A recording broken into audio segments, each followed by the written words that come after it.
All right, in this explainer, we are going to dive into something pretty powerful. We're going to look at how you can completely transform your mindset. We're talking about shifting from feeling like a passenger in your life to feeling truly empowered, all by using the 7 Hermetic Principles from this really fascinating, kind of mysterious book called the Kybalion. So, let me just ask you, do you ever get that feeling, like you're just a passenger in your own life? As if you're just being swept along by random events with absolutely no say in where you're going? Well, what if I told you that you're actually way, way closer to the driver's seat than you think? See, the ancient wisdom inside the Kybalion suggests that the universe isn't nearly as random as it seems.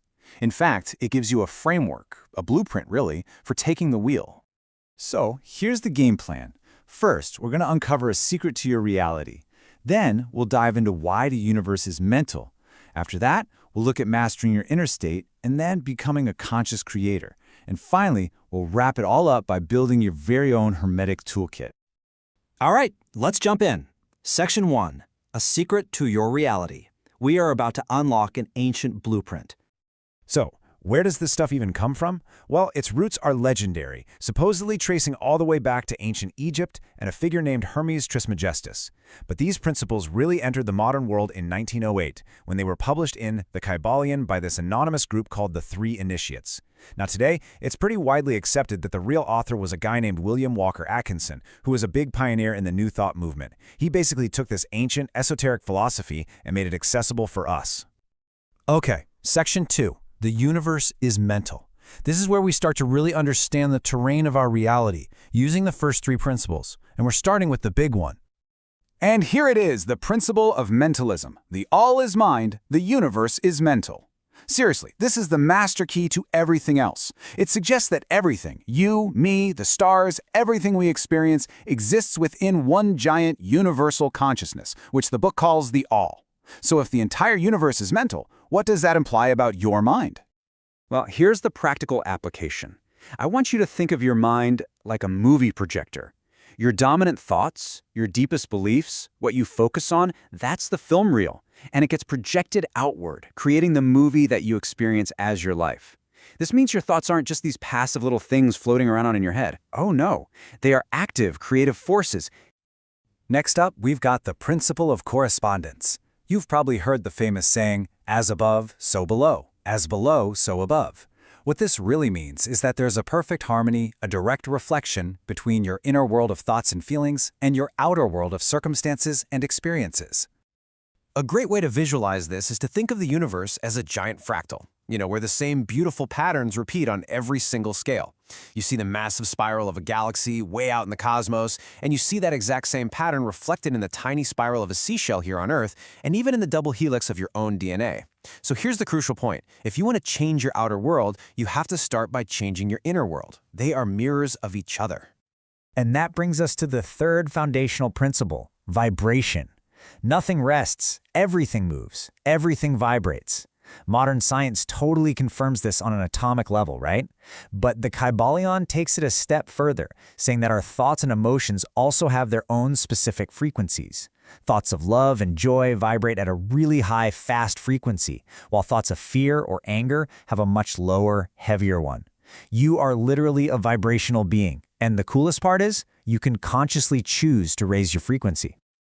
Okay, on to Section 3, Mastering Your Inner State.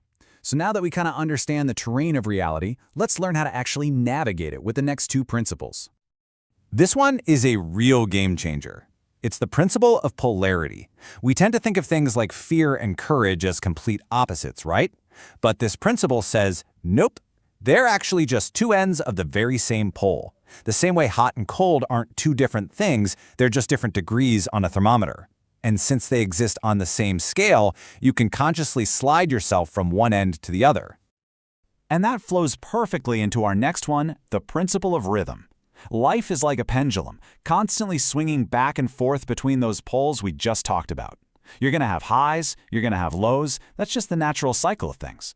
The secret isn't trying to stop the pendulum from swinging, because you can't. The real mastery comes from learning to rise above it, to find that still, quiet point at the very top of the pivot, and to keep your inner balance no matter how wild the swing gets. You learn to observe the rhythm without getting tossed around by it. All right, Section 4, Becoming a Conscious Creator. These last two principles are really about mastering the journey, about becoming a deliberate, intentional architect of your own life. This is the principle of cause and effect, and it's huge. The Kybalion suggests that most people live their lives as effects. They're like pawns on a chessboard, just reacting to circumstances and being moved around by other people's choices. Mastery comes from becoming a cause. This is the ultimate call to take personal responsibility. It's about realizing that your life right now is just the cumulative effect of all the past causes you set in motion. And if you don't like the effects you're getting, you have the power to start creating different causes starting right now. And that brings us to the final principle, gender. Now, right off the bat, let's be super clear. This has nothing to do with physical sex. Not at all. It's referring to the two essential creative energies that are present in everything in the universe, the masculine and the feminine. Here's how they work together. The masculine is the doing force. It's that active, assertive will that projects an idea out into the world. But that's only half the equation. The feminine is the being force. It's the receptive, nurturing energy that takes that idea, holds it, and allows it to grow and manifest into reality. Any true act of creation, whether you're starting a business, making art, or forging a new path for yourself, requires a beautiful balance of both. You need the will to act and the patience to allow. So that brings us to Section 5, your Hermetic Toolkit. We've journeyed through all these incredible principles, so now let's put the whole blueprint together. So here they are, all in one place. Mentalism, your thoughts create. Correspondence, your outer world is a mirror of your inner world. Vibration, you can change your reality by changing your frequency. Polarity, you can transmute negative states into positive ones.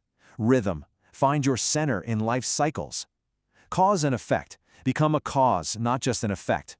And gender, balance your active and receptive energies. You see, this isn't just some abstract philosophy. It's a practical, hands-on guide for living with intention. So where do you even start? I get it, it can feel like a lot.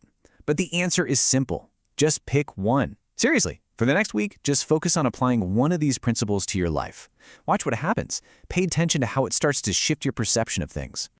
Because in the end, it all comes back to that very first, most powerful principle we talked about. The universe is mental. So the final question isn't what reality will happen to you. It's what reality will you choose to create.